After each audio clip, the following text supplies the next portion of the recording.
நூறடி சாலையில் omni bus எரிந்த விபத்தில் 3 பேர் மீது வழக்கு பதிவு செய்து போலீசார் விசாரணை நடத்தி வருகின்றனர். புதுச்சேரி கொம்பாக்கம் பகுதியைச் சேர்ந்தவர் சந்திரசேகர் ஆம்னி பஸ் டிராவல்ஸ் நடத்தி வருகிறார். இவருக்கு சொந்தமான ஆம்னி பஸ் 13 பயணிகளுடன் புதுச்சேரியிலிருந்து பொள்ளாச்சிக்கு கடந்த 12ஆம் தேதி இரவு புறப்பட்டது.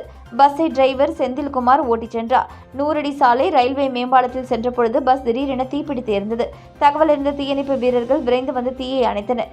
இதுகுறித்து முதலியார்பேட்டை போலீசார் விசாரணை நடத்தினர். அதில் ஆவணங்கள் மற்றும் புதுச்சேரியில் இயக்குவதற்கான உரிமம் இல்லாமல் இருந்தது தெரியவந்தது. மேலும் பஸ் சரியான முறையில் பராமரிப்பு இல்லாமல் இருந்ததால் ஷார்ட் சர்க்கியூட் ஆகி தீ விபத்து ஏற்பட்டது தெரியவந்தது. இது தொடர்பாக பஸ் உரிமையாளர் சந்திரசேகர், டிரைவர் செந்தில்குமார், கண்டக்டர் கணேஷ் ஆகியோர் மீது 3 பிரிவுகளின் கீழ் வழக்கு பதிந்து விசாரணை செய்து வருகின்றனர். அரியாங்குப்பம் வீரமகா காளியம்மன் கோவில் உண்டியலை உடைத்து காணிக்கையை திருடியவர்களை போலீசார் தேடி வருகின்றனர். அரியாங்குப்பம் மாஞ்சாலை பகுதியில் வீரமகா காளியம்மன் கோவில் திருப்பணி நடந்து வருகிறது.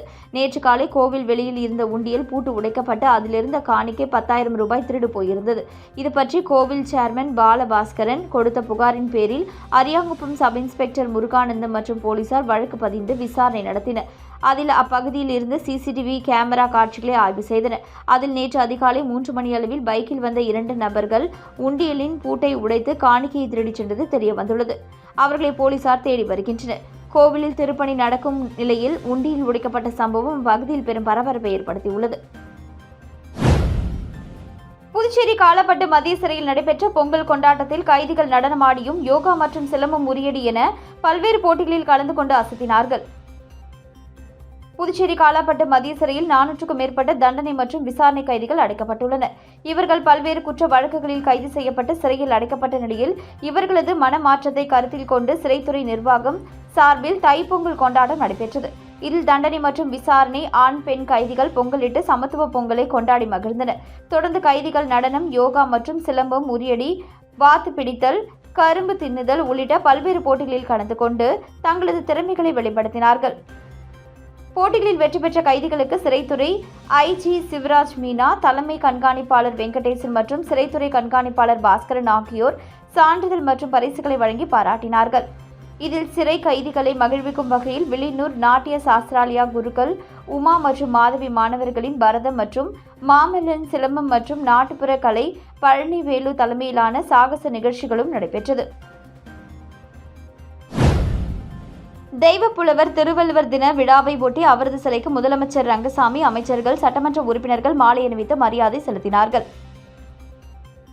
திருவள்ளுவர் தினம் இன்று புதுச்சேரி அரசு சார்பில் கொண்டாடப்பட்டது. இதனை ஒட்டி புதிய பேருந்து நிலையத்தில் அமைந்துள்ள அன்னாரது திருவுருவ சிலைக்கு முதலமைச்சர் ரங்கசாமி, சட்டப்பேரவைத் தலைவர் செல்வம், பொதுப்பணித்துறை அமைச்சர் லட்சுமி நாராயணன், சட்டப்பேரவை துணைத் தலைவர் ராஜவேலு, அரசு கொறடா ஆறுமுகம், சட்டமன்ற உறுப்பினர்கள் சரவணகுமார், நேரு என்கிற குப்புசாமி, ரமேஷ், பாஸ்கர் என்கிற தட்சிணாமூர்த்தி, லட்சுமிகாந்தன் ஆகியோர் மாலை அணிவித்து மரியாதை செலுத்தினர்.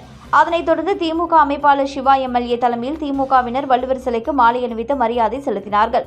மேலும் பாஜக சார்பில் மாநில தலைவர் ராமலிங்கம் தலைமையில் பாஜகவினர் மாலை அணிவித்து மரியாதை செலுத்தினார்கள். இதனைத் தொடர்ந்து பல்வேறு அரசியல் கட்சியினர் மற்றும் பொதுநல அமைப்பை சேர்ந்த நிர்வாகிகள் வள்ளுவர் சிலைக்கு மாலை அணிவித்து மரியாதை செலுத்தினர். பொங்கல் திருநாளை முன்னிட்டு 4ஆம் ஆண்டு கோலப் போட்டி அருந்ததிபுரத்தில் நடைபெற்றது. இதில் சிறப்பு விருந்தினராக அரியாங்குப்பம் கொம்யூனியன் பஞ்சாயத்து முன்னாள் சேர்மன் ஆனந்தன் கலந்து கொண்டு தொடங்கி வைத்து பார்வையிட்டார். புதுச்சேரி அரியாங்குப்பம் கொம்யூனியன் அருந்ததிபுரம் ஏபிஜே அப்துல் கலாம் இளைஞர்கள் நற்பணி மன்றத்தின் 4ஆம் ஆண்டு பொங்கல் தின விழா சிறப்பாக கோலப் போட்டிகளும் நடைபெற்றது. நிகழ்ச்சியில் சிறப்பு விருந்தினராக அரியாங்குப்பம் கொம்யூனியன் பஞ்சாயத்து முன்னாள் சேர்மன் ஆனந்தன் கலந்து கொண்டு போட்டிகளில் கலந்து கொண்டு 80 போட்டியாளர்களின் கோலங்களை பார்வையிட்டு தேர்ச்சி பெற்றவர்களுக்கு பரிசுகளை வழங்கி பாராட்டினார். நிகழ்ச்சியில் மன்றத்தின் நிர்வாகிகள் ரஞ்சித், பிரதீப், முகேஷ், அரவிந்த், வசந்த், அருண், அன்பு, புகழ், மணிமாறன், சாரதி, தனுஷ், சூர்யா மற்றும் பலர் உடனிருந்தனர். சுவாமி விவேகானந்தரின் பிறந்தநாளை முன்னிட்டு ஸ்ரீ விவேகானந்தர் கோச்சிங் சென்டரில் நடந்த ஓவிய போட்டியில் விசிசி நாகராஜன் தொடங்கி வைத்தார். புதுச்சேரி முதலியார்பேட்டை ஸ்ரீ விவேகானந்தர் கோச்சிங் சென்டரில் சுவாமி விவேகானந்தரின் பிறந்தநாளை முன்னிட்டு ஓவிய போட்டி நடைபெற்றது. இந்நிகழ்ச்சிக்கு நிர்வாகி விசிசி நாகராஜன் தலைமை தாங்கி போட்டியை தொடங்கி வைத்தார். தொடர்ந்து விழாவில் பேசிய அவர், சுவாமி விவேகானந்தரின் பிறந்தநாள் விழா ஒவ்வொரு வருடமும் நமது சென்டரில் கொண்டாடப்படுவது வழக்கம். அதேபோல இந்த ஆண்டும் சுவாமி விவேகானந்தரின் பிறந்தநாளை சிறப்பிக்கும் வகையில் ஓவிய போட்டி நடைபெற்றது. இந்நிகழ்ச்சியில் விவேகானந்தர் கோச்சிங் சென்டர் மற்றும் டுட்டோரியல் மாணவ மாணவியர் பங்கு பெற்று தங்களது திறமைகளை வெளிப்படுத்தினர். சுவாமி விவேகானந்தரின் பிறந்தநாள் தேசிய இளைஞர் தினமாக கடைபிடிக்கப்பட்டு வருகிறது. இளைஞர்களின் கையில்தான் வருங்கால இந்தியா உள்ளது. என்னிடம் 100 இளைஞர்களை கொடுத்தால் நான் இந்தியாவையே மாற்றி காட்டுவேன் என்று இளைஞர் மேல் நம்பிக்கை வைத்து முழக்கமிட்டவர்தான் சுவாமி விவேகானந்தர். அவரது கருத்தை பின்பற்றி மாணவ மாணவியர் வருங்காலத்தில் உயர் பதவிகளை பெற்று பெருமை சேர்க்க வேண்டும் என்றார். நிகழ்ச்சிக்கு VCC கோகுல் முன்னிலை வகித்தார். நிகழ்ச்சிக்கான ஏற்பாடுகளை கோச்சிங் சென்டர் ஆசிரியர்கள் மற்றும் அலுவலர்கள் செய்திருந்தனர்.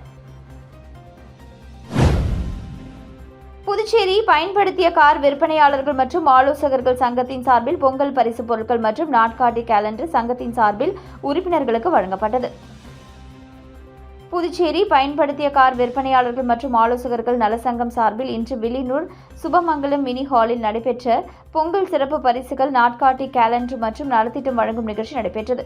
இது சங்கத்தின் தலைவர் வேல்முருகன் தலைமை தாங்கி உறுப்பினர்களுக்கு பொங்கல் பரிசு மற்றும் நாட்காட்டி கேலண்டரை வழங்கினார்.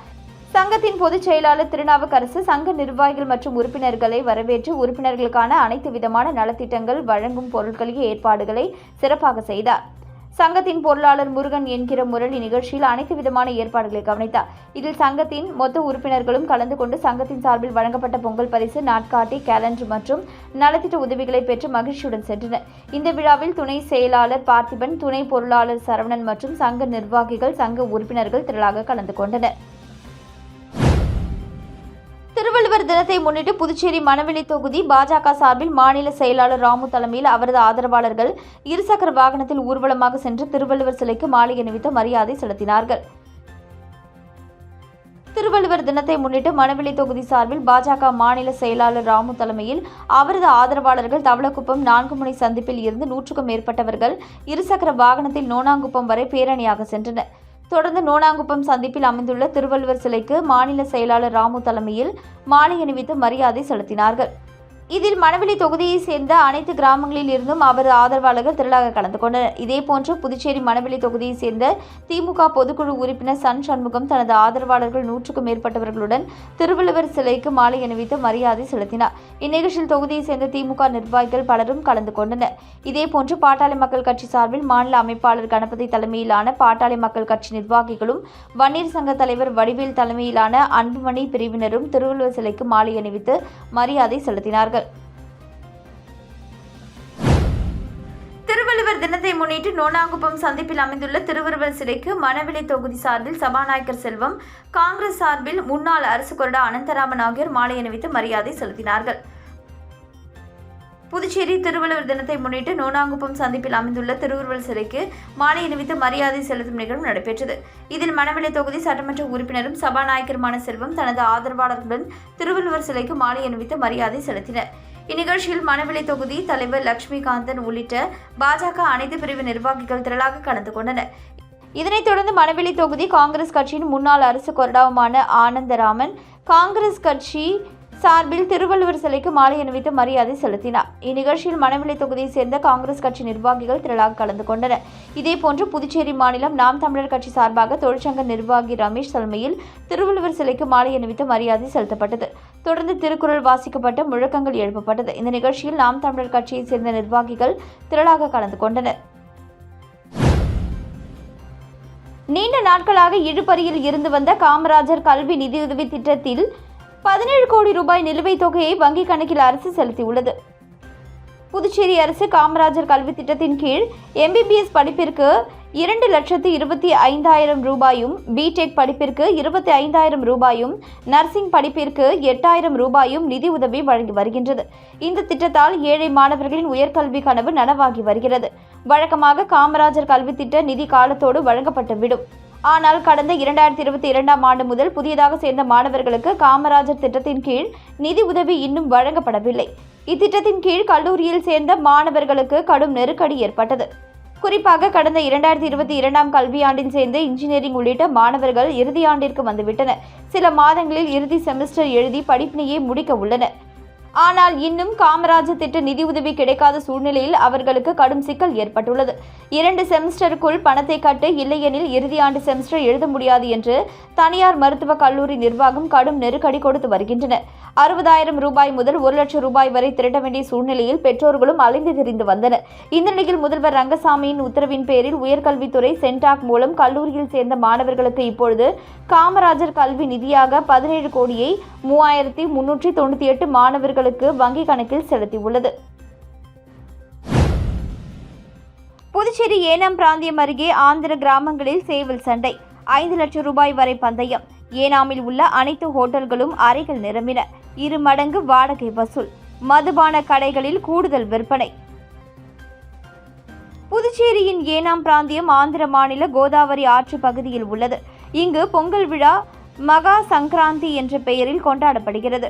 பொங்கல் விழா கொண்டாடப்படும் வரும் நிலையில் சேவல் சண்டை இல்லாமல் விழா நிறைவு பெறாது.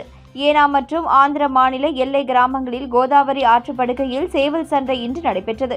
ஆயிரக்கணக்கானோர் கூடியிருந்த நிலையில் 100க்கும் மேற்பட்டோர் தங்களது சேவல்களை கொண்டு வந்து சண்டையிட்டு வெற்றி பெற்று பரிசுகளை அள்ளி சென்றனர். இந்த போட்டிக்கு மற்றும் வெற்றி பெற்றவர்களுக்கு பரிசு ஒரு பக்கம் இருந்தாலும் பந்தயம் கட்டுவதற்காக கூடுபவர்கள் ஆயிரக்கணக்கில் இருந்தனர். பந்தய தொகை ஆண்டுதோறும் அதிகரித்து வருகிறது. இந்த முறை 1000 ரூபாய் முதல் 5 லட்சம் ரூபாய் வரை பந்தய பணம் கட்டப்பட்டது என்பது குறிப்பிடத்தக்கது. சேவல் சண்டையுடன் மங்காத்தா, அட்டை பிரைஸ், வைராஜாவை, ரிங் பிரைஸ் என பல விளையாட்டுகள் நடைபெற்றன. அதேவேளையில் ஏனாமில் உள்ள அனைத்து ஹோட்டல்களிலும் ஏராளமான ஆந்திரவாசிகள் அறை எடுத்து தங்கியுள்ளனர். இதனால் அனைத்து அறைகளும் முழுமையாக நிரம்பி உள்ளன. வழக்கமாக 2000 ரூபாய் வாடகை என்பது 5000 ரூபாய் என உயர்த்தி வசூலிக்கப்பட்டது. மேலும் ஏனாமில் உள்ள அனைத்து மதுபான கடைகளிலும் கூடுதலான விற்பனை நடைபெற்றது. போலி ஆன்லைன் ட்ரேடிங்கில் முதலீடு செய்து மூலக்குளத்தை சேர்ந்தவர் 1,13 லட்சம் ரூபாயை மோசடி கும்பலிடம் இழந்தார். புதுச்சேரி மூலக்குளத்தை சேர்ந்தவர் ஆன்லைன் ட்ரேடிங் செய்ய விரும்பி சமூக வலைதளங்களில் தேடியுள்ளார். அப்பொழுது அவரை தொடர்பு கொண்ட மர்ம நபர் ட்ரேடிங்கில் முதலீடு செய்வது எப்படி திறமையாக சம்பாதிக்கலாம் என கூறியுள்ளார். அதிக லாபம் தரும் ட்ரேடிங் நிறுவனங்கள் குறித்து தெரிந்து கொள்ள வேண்டும் என்றால் வாட்ஸ்அப் குழுவில் இணைந்து கொள்ளும்படி தெரிவித்துள்ளார். அதை நம்பிய அவர் மர்ம நபர் தெரிவித்த வாட்ஸ்அப் குழுவில் இணைந்துள்ளார். பிறகு அந்த குழுவில் ஆன்லைன் ட்ரேடிங் தொடர்பான பல தகவல்களை குறித்து தினசரி விளக்கம் அளிக்கப்பட்டுள்ளது. இதையடுத்து அவர் மர்ம நபர் அனுப்பிய ஆன்லைன் ட்ரேடிங் லிங்கில் பல்வேறு தவணைகளாக 1,13,75,000 ரூபாயை முதலீடு செய்தார். அதன் மூலம் அவருக்கு வந்த லாப பணத்தை எடுக்க முயன்ற பொழுது வருமான வரி, GST கட்ட வேண்டும் என தெரிவித்துள்ளனர். அதன் பிறகே மோசடி கும்பலிடம் போலி ஆன்லைன் ட்ரேடிங்கில் முதலீடு செய்து பணத்தை இழந்தது தெரியவந்தது.